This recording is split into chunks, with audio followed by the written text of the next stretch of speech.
Hi there, good morning. I have a little tip on finding baptisms for you today. This is where, in the early registers, particularly if you are unable to find a baptism for an ancestor you're looking for, if you were fairly sure that they were born in that parish. Um, And I did this for a client recently. I was looking for a baptism in, I think it's early 17th century, possibly, I can't remember, a late 16th century baptism. So the very early registers.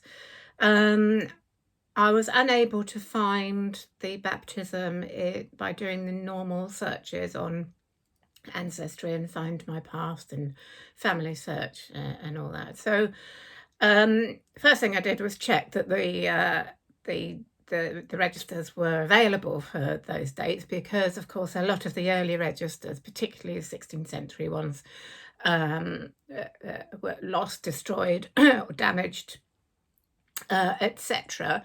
So I checked online to make sure that they still existed, and yes, in theory, they went back to the early 16th century date. So actually officially started in 1538, but some of them, many of those very early ones don't exist, but these ones apparently did.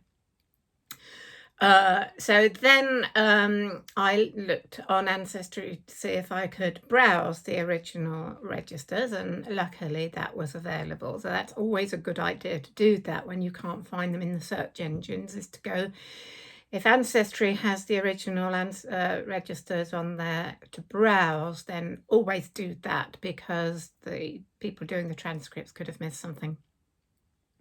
So I looked at the range of dates that the person should have been born in, and I did not find him, but I did notice that many of the pages were damaged, and so the writing was very much faded and illegible. And of course that happens again with a lot of the early registers. Don't forget that these books of registers were held in damp churches or in parish chests for centuries, before, it was only in the last century really that they started to get held in local record offices, where they were sort of looked after a lot better.